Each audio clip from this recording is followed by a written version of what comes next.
नमस्कार। जिक्र करने जा रहे हैं बिहार चुनावों का। और जब बिहार चुनावों का इस वक्त पे जिक्र करते हैं तो एक नाम सबको याद आ रहा है, रामविलास पासवान का नाम। दरअसल 51 साल में ऐसा पहली बार होगा जब बिहार के चुनाव में रामविलास पासवान के नाम का जिक्र तो होगा लेकिन रामविलास पासवान नहीं होंगे। और नियति अब ऐसी है कि इसके बाद जितने भी चुनाव होंगे अब बिहार में, रामविलास पासवान नहीं होंगे। उनका नाम हमेशा रहेगा क्योंकि एक ऐसी लेगेसी छोड़कर गए हैं, एक ऐसी विरासत छोड़कर गए हैं जिसको मिटा पाना बहुत ज्यादा मुश्किल है। लेकिन आज उनके नाम का जिक्र इसलिए क्योंकि लगातार हम आपको रामविलास पासवान से जुड़े किस्से, कहानियां, लगातार उनकी यादों को कहीं ना कहीं आपके साथ हम बांटने की कोशिश कर रहे हैं। हमने कल भी आपको बताया था कि किस तरह से एक दौर वो सामने निकल कर आ गया था 1996 में, जब अटल बिहारी वाजपेयी की सरकार जो है वो अल्पमत में आ जाती है और इसके बाद एक मौका बनता है गठबंधन के साथ जोड़ तोड़ करके कि किस तरह से कांग्रेस के साथ खास तौर पर कि किस तरह से रामविलास पासवान प्रधानमंत्री बनाए जा सकते हैं। उस वक्त पे ज्योति बासु ने मना कर दिया था प्रधानमंत्री बनने के लिए। माफ कीजिएगा, ज्योति बासु ने मना नहीं किया था बल्कि उनको लेकर के रजामंदी नहीं हो पाई थी। और इसके बाद जो नाम चला था वो रामविलास पासवान का चला था। लगभग तय था कि वो प्रधानमंत्री बनेंगे लेकिन लास्ट में, एट द वेरी लास्ट इसे कहते हैं, देवगौड़ा का नाम उछाला गया, एचडी देवगौड़ा का नाम उछाला गया मुलायम सिंह की तरफ से, जो कि अमर सिंह का सुझाव था मुलायम सिंह को। यह कहानी हमने आपको कल बताई थी कि कैसे प्रधानमंत्री बनते बनते रह गए थे। लेकिन आज वो किस्सा जो निश्चित तौर पर किस्सा नहीं, एक तरह से एनेक्डोट समझ लीजिए, यादें अलग अलग स्तर पर, कि एक वक्त पे हाजीपुर की धरती पर जैसे ही रामविलास पासवान के पांव पड़ते थे लोग कहते थे धरती गूंजे आसमान रामविलास पासवान। ये नारा लगता था पूरी तरह से और ये नारा गुंजायमान होता था दसों दिशाओं में जब रामविलास पासवान की एंट्री होती थी। 2000 में उन्होंने पार्टी बनाई एलजेपी और उसके बाद लगातार मेहनत की है।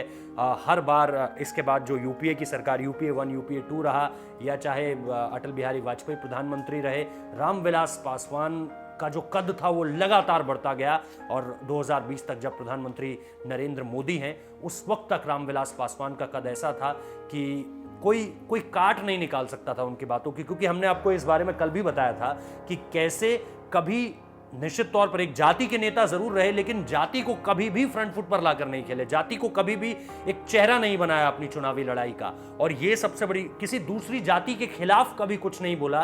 ये सबसे बड़ी जो जीत है रामविलास पासवान के, जब आप उनके राजनीतिक करियर को देखते हैं, आज जब आप उन्हें याद करते हैं तो आप खोजने की कोशिश करते हैं कि क्या कोई ऐसी जगह है या कोई ऐसा दिन था या कोई ऐसा भाषण है या कोई ऐसा बयान है जिसमें उन्होंने कुछ ऐसा कह दिया हो जो लोगों को पचा ना हो या जो लोग हजम ना कर पाए हो, जिस पर विपक्ष ने सवाल खड़े कर दिए हों। हो सकता है कि रणनीतियों के तौर पर हुआ हो ऐसा कोई मौका, हो सकता है कि किसी कदम को उन्होंने किसी की आलोचना की होगी, लेकिन शब्दों की जो मर्यादा होती है, जो अब संसद से लगातार गायब हो रही है, नेताओं में जो अब नहीं देखने को मिलती है, वो आपको कभी रामविलास पासवान में, इसकी कमी आपको रामविलास पासवान में कभी नहीं दिखेगी। और इसके साथ साथ अब देखिए कि स्थिति किस तरह से, पिछले साल 5 नवंबर को ही उन्होंने चिराग पासवान को जो है वो पूरी की पूरी जिम्मेदारी सौंपी थी कि अब आप पार्टी को चलाएंगे, एलजेपी को। लेकिन उसके बाद कोरोना काल आता है और कोरोना काल के बाद वो लगातार उनकी तबीयत बिगड़ती है। फिर जो फोर्टिस एस्कॉट हॉस्पिटल में उनको एडमिट किया जाता है और फिर अब गुरुवार को जो है यानी 8 तारीख की शाम को जो है वो चिराग पासवान इस बात की पुष्टि करते हैं कि उनके पिताजी नहीं रहे, यानी रामविलास पासवान नहीं रहे। प्रधानमंत्री नरेंद्र मोदी ने भी उनको याद किया, देश के बड़े बड़े दिग्गज नेताओं ने उनको याद किया, लेकिन जिस तरह से उन्हें अब याद किया जा रहा है वो निश्चित तौर पर बिहार चुनावों में भी उनका जिक्र तो जरूर रहेगा। खास तौर पे एलजेपी की जो स्थिति है इस वक्त पे, जो कुछ मांगा जा रहा था चिराग पासवान की तरफ से वो जेपी नड्डा ने नहीं स्वीकारा।